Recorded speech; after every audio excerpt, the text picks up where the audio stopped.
Hello, my name is Mackenzie Thompson. I am a student here at UNCG and I am Supply Chain Management 206-01. I decided to do my firm profile on XPO Logistics and I am looking at their transportation side of their company.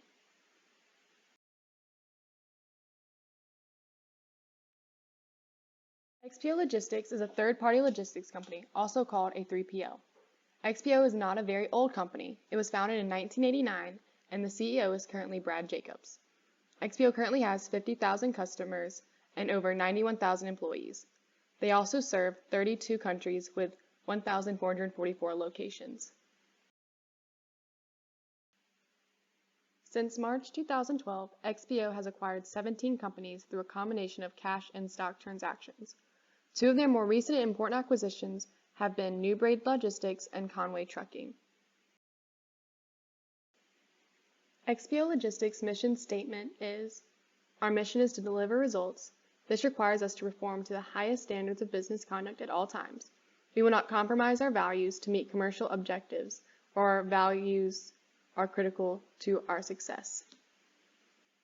XPO is supporting their mission statement by acquiring companies in order to deliver results. They also support their mission statement by providing services, equipment, quality customer service, and transportation solutions for their clients. The type of transportation equipment that XPO uses varies from customer to customer. XPO owns 16,000 tractors, 39,000 trailers, 10,000 53-foot intermodal boxes, and 5,400 chassis. This makes up 32% of their attractive revenue mix. The other 68% is their non-asset transportation network. This is made up of 11,000 trucks contracted via independent owner operations, more than 1 million brokered trucks, and 440 cross docks. XPO also uses drayage trucks. These are trucks that can transport goods over a short distance. They have also made sure that they have a drayage presence at every key port across the United States. XPO has 2,300 independent owner-operated drayage trucks and an access to another 2,500 across the U.S. XPO also has 80 ramps, 800,000 EMP and UMAX 53-foot containers.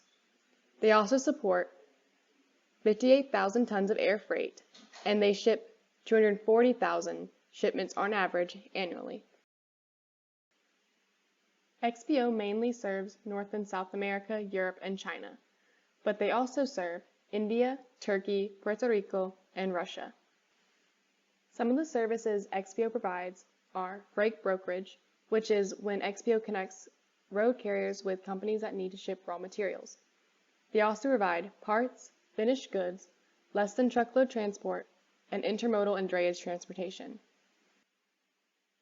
Not all customers in all countries are eligible for the same services.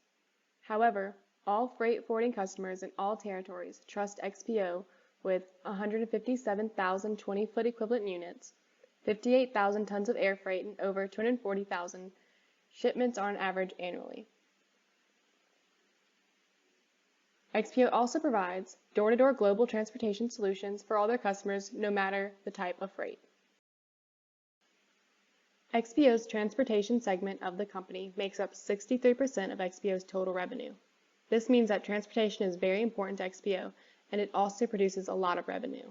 Even though transportation is already huge, it is projected to keep growing within the next few years. XPO Logistics' overall finances have been growing quite substantially over the past few years. This growth can also be seen in their stock prices and how they have shot up recently. Their operating expense is greater than their operating income, which shows that XPO is making less from their operations than they are putting in. XPO's return on asset ratio is quite low, and it shows that XPO is not using their assets and resources efficiently. Return on asset ratio can be calculated by dividing net income by the average assets. Their debt to pay equity ratio is also quite low, which shows that XPO is not fully taking advantage of the increased profits that financial leverage brings. XPO's financials show that there is room to grow, and XPO has a lot of things they need to work on in the future to become an investor's dream. XPO's website is very user-friendly and easy to use. The website has everything an investor or customer would need to see in order to make a sound decision. XPO clearly describes what they do, so there is no confusion. They also make their contact information clearly visible. XPO also posts their presentations online for people to read over. The best thing is that their website offers their financials and SEC filings right there on the screen. As you can see, XPO's website looks very clean and modern. At the top, you can click on a tab to find out everything you need to know about XPO Logistics. And right in front of your screen, you can learn about their solutions to fix whatever problems you have, or you can connect with an expert if you don't know what you need, because to them, results matter. When you click on Investors on the previous slide, you come to this page. And this page shows their presentations, their corporate profile, and all their financials. You can even see their SEC filings, their annual reports, and quarterly reports, along with their governance and any news and events that have been going on within the company. In conclusion, XPO Logistics is a very competitive firm when it comes to their transportation because of the services they offer and because they are a global company.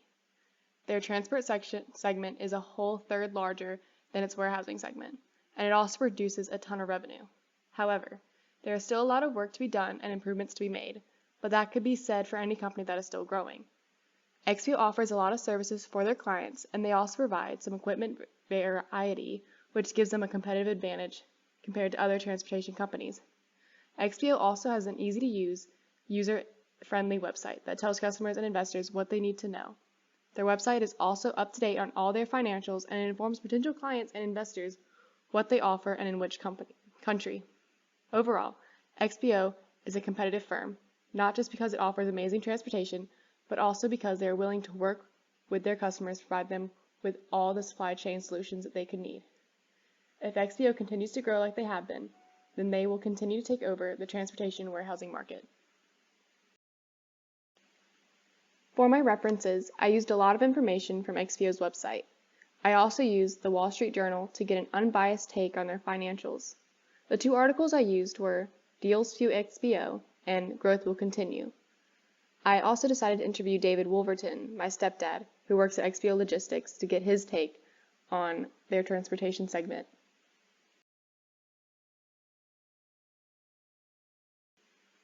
Thank you for watching and listening to my presentation.